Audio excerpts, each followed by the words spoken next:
To the city of Sudbury, you can keep Levack's $2,500.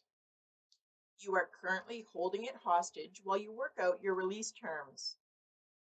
They include me footing the bill for FOIs, getting information from the city at a cost, and questioning the format in which we have to pay for community events, which is us paying and being reimbursed. I didn't realize that when we started a can that I would be Levack's biggest contributor financially to the city. Since starting it a little over a year ago, they have jammed me for thousands of dollars. Security cameras when our town was on fire, paid for by me. A concert that was fine in July, but no longer fine in October, paid for by me. Now, apparently, if we are crazy enough to want information from the city, and the only way to get the truth is through FOIs, paid Freedom of Information requests, those two will be paid for by me. Why? Because in spite of being promised a partnership with the city where information is readily available, it's not. In fact, the city lies constantly. They lie to the media, they lie to the public, and they will lie to the volunteers tasked with running their city on $2,500. Keep it. Put it towards your arena. Maybe you can fund a partial day of interest on that mammoth loan with it. Maybe you can fund 10 more of valet grass cutting in Levack. Maybe you can put it towards your jam making supplies and weeding and watering Wednesday refreshments. Those all seem to flow seamlessly from your coffers. Of course, you'll only be able to pay for half of that $5,000 picnic table you also just funded. I too asked for some picnic tables for our park in Levack. There was funding at the time, but I was told it might jeopardize the bike park for the year. So is the bike park happening? No. Are the picnic tables happening instead? Also no. Nice trick, City of Sudbury. Don't worry about us. We'll be fine.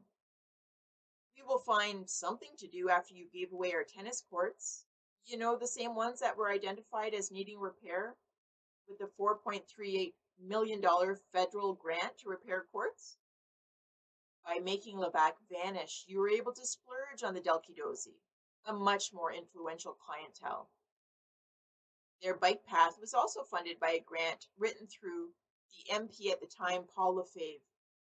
He knows what side his toast is buttered on. Don't worry about our bike park. Our teens can make do with the two dilapidated tot lots instead. We were told to get $75,000 in donations. Valet has bowed out.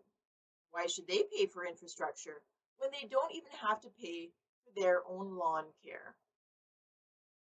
Yes, we are still paying for their lawn care to the tune of at least $250 each time. The city calls this cost negligible. I call it exactly the $75,000 we need for our bike park.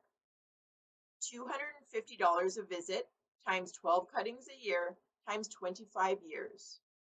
Bingo, $75,000. The city would prefer to keep on keeping on than to get a multi-billion-dollar corporation to pay their way. How do you work with that mentality? You can't. Instead of going around begging for a bike park, I showed them how they could save the money. But the city isn't interested in hearing about their frivolous spending. Valet and the city go hand in hand like a dog and his bone.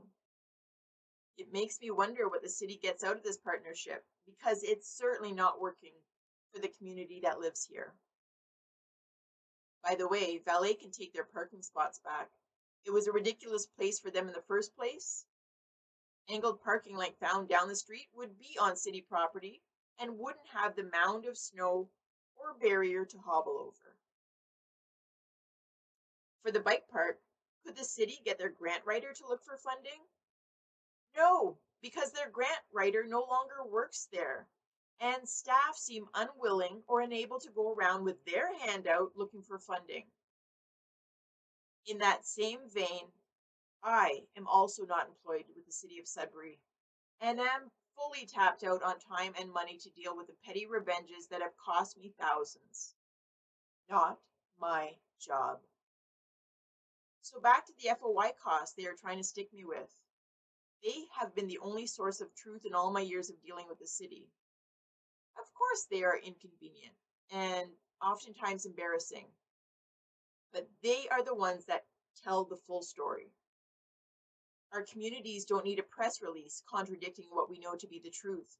We need honorable advocates for our towns that aren't forever in a stalemate with its volunteers. Had they had the ability to listen to us, they wouldn't have needed to spend $26,000 to have someone from Toronto to listen to us and relay the information. I don't imagine that the city had to fundraise for that $26,637. It was readily available. They can always find money for what they want. If the city of Sudbury wants to see better, then they need to do better. If the information we are getting contradicts your narrative, then change the way you do business.